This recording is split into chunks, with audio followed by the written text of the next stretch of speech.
Takdir menciptakan pertemuan pahit antara Perseus dan Medusa. Pedang tajam berkilau membelah nasib dalam detik tak kembali.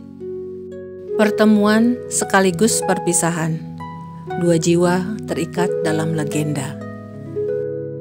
Selamat datang, saya Esti. Video berikut ini adalah untuk melengkapi video saya sebelumnya, yaitu tentang Medusa. Kali ini saya akan mengisahkan petualangan Perseus setelah Perseus memenggal kepala Medusa. Raja Argos, yaitu Akrisios, diramalkan akan dibunuh oleh cucunya sendiri. Maka Akrisios mengurung putri satu-satunya yang bernama Danae di sebuah menara, sehingga Danae tidak bisa bertemu siapapun. Tujuannya supaya Danae tidak punya suami dan tidak punya anak. Namun di tempat yang tidak bisa dimasuki manusia, dewa bisa masuk. Zeus yang mendengar keluhan Danae datang ke tempat itu dalam wujud air hujan emas yang mengucur dari atap menara dan jatuh ke kepala Danae dan kemudian membasahi seluruh tubuh Danae. Selanjutnya Danae mengandung anak Zeus, dan ketika anak itu lahir, diberi nama Perseus. Akrisios tidak berani membunuh cucunya karena cucunya adalah anak dewa Zeus. Maka Danae dan Perseus dimasukkan ke dalam peti lalu dilempar ke laut. Atas permintaan Zeus, Poseidon menenangkan laut dan Danae bersama anaknya terdampar di pulau Serifos. Kemudian mereka ditemukan oleh seorang nelayan bernama Diktis. Diktis, saudara laki-laki Raja Polydectes, merawat mereka dan membesarkan Perseus. Ketika Perseus dewasa, Raja Polydectes mencoba mendekati Danae, tapi selalu dihalang-halangi oleh Perseus. Kemudian Polydectes membuat rencana untuk menyingkirkan Perseus. Polydectes berpura-pura akan menikah dan memerintahkan setiap pria untuk memberinya hadiah. Karena Perseus tidak memiliki apapun untuk diberikan kepada Polydectes, Polydectes meminta Perseus membawa kepala Medusa. Singkat cerita, dengan dibantu perlengkapan dari para dewa, yaitu helm Hades, sandal bersayap Hermes, pedang Zeus, perisai Athena, Perseus berhasil memenggal kepala Medusa dan dimasukkan ke dalam kantong kibisis. Mungkin ada yang bertanya, mengapa para dewa begitu memperhatikan dan memberi bantuan pada Perseus untuk membunuh Medusa? Ada yang berpendapat karena Medusa semakin berbahaya bagi kehidupan manusia. Dalam perjalanan pulang ke Serifos, Perseus berjumpa dengan Titan Atlas yang sedang menopang langit. Perseus meminta Atlas tempat berlindung selama perjalanan panjangnya. Namun Atlas mengusir Perseus karena khawatir Perseus mengambil apel emas sucinya. Berdasar sebuah ramalan kuno, dikatakan seseorang akan datang untuk mengambil apel emasnya. Atlas adalah Titan yang dihukum Zeus memikul langit selamanya ketika para Titan kalah perang dalam perang Titanomakhia.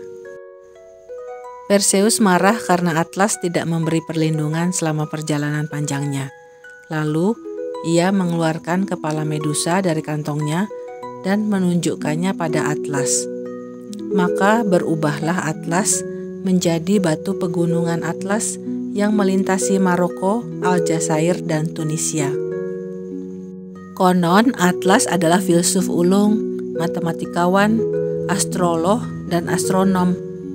Atlas bersaudara dengan Prometheus. Kisah tentang Prometheus dan Titanomakhia dapat dilihat di video saya sebelumnya. Perseus melanjutkan perjalanannya.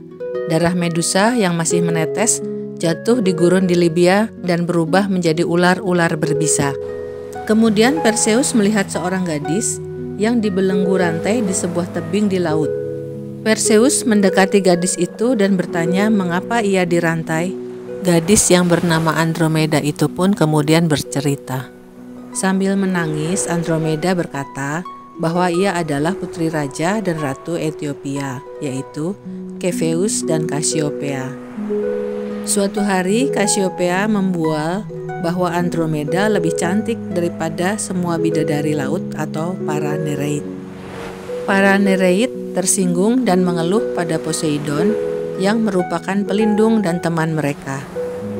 Poseidon yang marah dengan klaim berani Cassiopeia lalu mengirim banjir dan monster laut bernama Ketos atau Cetus untuk menghancurkan kerajaan Cepheus. Peramal Amon meramalkan bahwa Ethiopia hanya bisa diselamatkan jika Andromeda dikorbankan kepada makhluk laut tersebut. Andromeda kemudian dirantai di batu karang di laut untuk menunggu nasib. Tiba-tiba, terdengar suara gemuruh yang keras. Monster yang menakutkan itu muncul bersama ombak. Orang tua Andromeda datang dan terlihat cemas. Perseus menawarkan bantuan, sekaligus meminta Andromeda untuk menjadi istrinya. Sang raja dan ratu menyetujuinya dan menjanjikan kerajaan mereka sebagai mahar jika Andromeda selamat. Perseus mendekati monster itu dan kemudian menusuk monster itu dari belakang. Lalu Perseus menebas tubuh monster itu. Versi lain dari mitos mengatakan Perseus menggunakan kepala Medusa untuk membunuh Ketos. Akhirnya, Perseus berhasil menyelamatkan Andromeda. Perseus membangun 3 altar untuk Zeus, Hermes, dan Athena dan melakukan pengorbanan sebagai ucapan syukur.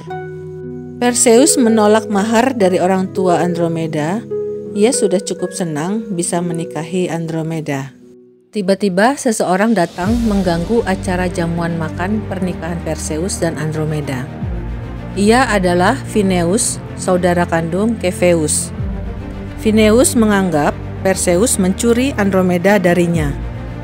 Jadi, sebelum Andromeda dirantai untuk dikorbankan pada Ketos, Andromeda hendak dinikahkan dengan Phineus. Terjadilah perselisihan antara pendukung Phineus dan pendukung Perseus. Cepheus membela Perseus.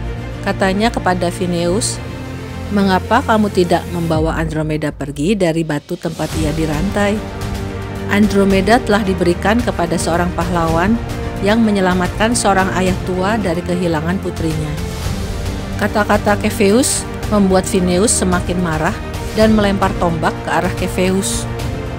Terjadilah pertarungan yang kemudian diakhiri Perseus dengan mengacungkan kepala Medusa. Sebelumnya Perseus mengingatkan pendukungnya untuk menutup mata. Phineus dan pendukungnya berubah menjadi batu. Beberapa bulan kemudian, Andromeda melahirkan seorang anak yang diberi nama Perses. Konon, ia menjadi leluhur bangsa Persia. Lalu Perseus membawa Andromeda pulang ke Seriphos. Perses ditinggalkan pada kakeknya untuk menjadi pewaris tahta Cepheus. Sesampainya mereka di Seriphos, ternyata ibunya dan Diktis sedang bersembunyi di kuil. Rupanya, Polydectes berusaha menikahi Danae secara paksa. Perseus marah dan segera bergegas menuju istana Polydectes. Sesampainya di istana, Polydectes dan anak buahnya mentertawakan Perseus. Mereka tidak percaya Perseus membawa kepala Medusa. Perseus lalu mengeluarkan kepala Medusa di hadapan Polydectes dan anak buahnya. Segera saja mereka pun menjadi batu. Setelah peristiwa itu, Perseus pun menyerahkan kepala Medusa kepada Dewi Athena, berikut barang-barang yang dipinjamkan para dewa kepadanya. Perseus dan Andromeda tinggal sebentar di Seriphos, sebelum kemudian Perseus memutuskan untuk kembali ke Argos, tempat keluarganya berada. Sementara, Diktis yang baik hati itu, yang telah membesarkan Perseus, didaulat untuk menjadi raja menggantikan Polydectes. Mengetahui bahwa Perseus kembali ke Argos, Akrisios menjadi ketakutan.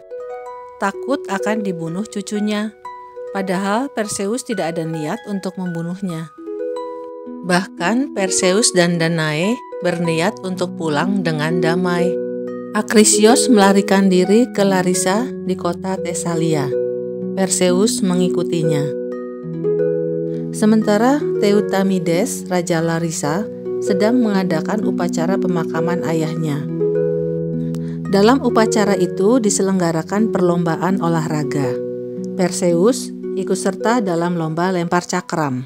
Ketika Perseus melempar cakram, cakramnya secara tidak sengaja menghantam kepala seorang pria tua yang ternyata adalah Akrisios, kakeknya. Ternyata sekuat apapun Akrisios menghindari takdir, takdir tetap menghampirinya. Ramalan yang menyatakan bahwa Akrisios akan dibunuh oleh cucunya sendiri itu menjadi kenyataan. Perseus sangat sedih telah membunuh kakeknya sendiri. Dengan kematian Akrisios, tahta menjadi milik Perseus. Tapi Perseus merasa malu mendapatkan tahta dengan cara membunuh kakeknya, walau itu tidak sengaja. Akhirnya Perseus menukar kerajaan Argos dengan kerajaan Tirins yang dipimpin pamannya Megapenthes. Maka Perseus menjadi Raja Tirins. Pada masa pemerintahannya, Perseus mendirikan kota baru yang ia sebut Mykene atau Mykenai. Kota itu selanjutnya menjadi lebih kuat daripada Tirins. Andromeda memberikan Perseus 5 orang anak laki-laki dan 1 anak perempuan. Salah satu menantu Perseus suatu saat melahirkan Alkmene, yaitu ibu Herakles atau Hercules. Pada zaman Ptolemeus, astronom Yunani Romawi abad kedua, nama Perseus diabadikan dalam konstelasi bintang yang ada sampai sekarang.